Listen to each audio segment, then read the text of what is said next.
The following is a presentation of the Hello Chicago Network.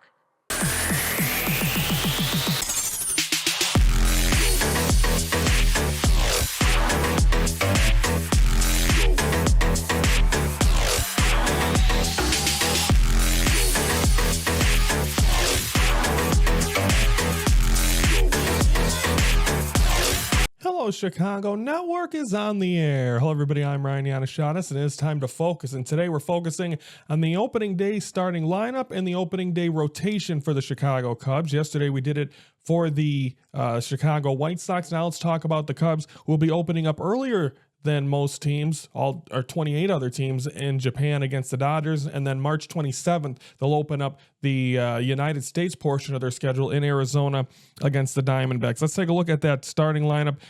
Ian Happ in left field. He's obviously a Gold Glove left fielder, and I think he's going to be good there in the leadoff spot. Dansby Swanson, I want to see more productivity out of him for the contract he got. The number 2 guy, hopefully he can stay healthy, and hopefully he can be the contact guy in front of that number 3 guy, the new addition who I'm excited to see as a Chicago Cub. As of this recording, still don't have a spring training hit, but that's not where it matters. Save him all for the regular season. He's made some good contact in the at-bats I have seen, just haven't been able to find the grass. Seiya Suzuki as the DH. Michael Busch, the first baseman, another guy that has to prove himself. I think overall this is a team that offensively they need something at first base. And I think Michael Busch, you saw strides when he had home runs in 6 straight games last year. You need to see him be that guy all the time if he's going to be that first baseman of the future. Because again, could they be in, if they don't go the Kyle Tucker route, are they in for Vladimir Guerrero next year? I think Busch has a lot to prove this season. The big question mark as well, Matt Shaw.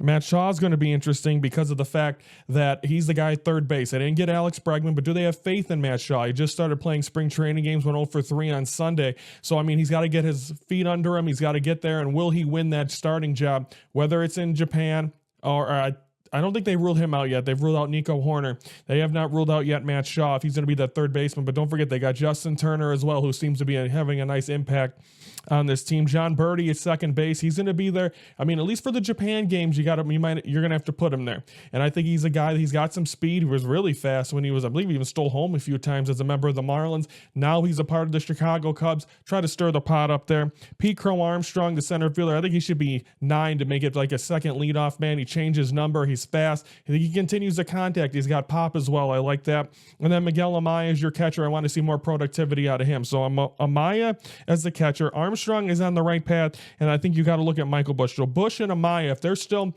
I want to see big improvements by them if this team's going to be a playoff type team that people say they're at. So again, Horner is gone. Horner, I mean, this is going to be the opening day lineup, hopefully in Arizona. Horner is on track to be back for that series starting March 27th. Now let's take a look at that rotation. It will be Shota Imanaga starting things off in Japan. I'm not sure how they're going to work this out, if he's going to get the start in Japan and then March 27th in Arizona. Tyone, I don't think he's the number 2. I think that should be flipped. Steele and Tyone, I think, are the 2 guys. Tyone had a really good second half last year. Hopefully he continues to build on that. Justin Steele, better 2 years ago. I mean, remember the first game on opening day, he hurt his hamstring and he was out for a little bit, kind of set him back all year. But you want that dominant performance from him as your 3 spot. Matthew Boyd got knocked around, I believe, in one of his spring training outings, but can he stay healthy? He's like the Kyle Hendricks of this group. And then Colin Ray, who had an unbelievable year last year with the Brewers, probably led him to coming to the Cubs. He's going to be a key one, as Javier Assad will not be available. He'll be put on the IL as well, so he'll be an option. You got Ben Brown as well. So you got options for this Cubs team, and that's good because that means if someone falls, you have another one to step it up. So I like that, and that's the lineup, and that is the rotation for the Chicago Cubs team going into Tokyo as of right now. Hopefully no more injuries, and hopefully that's what you see going in to March 18th and 19th in Tokyo, and then hopefully Horner and then Assad get added as Assad going to be out a little longer because of an oblique injury, but we'll see what happens with Nico Horner. So comment below your thought. Are you positive with the Chicago Cubs team? Did I sell you on it? We'll talk next week, of course. We'll over under on wins according to DraftKings. We'll have the White Sox next Thursday, I believe Wednesday. White Sox or the Cubs next Thursday, and then we'll have NFL free agency next Friday.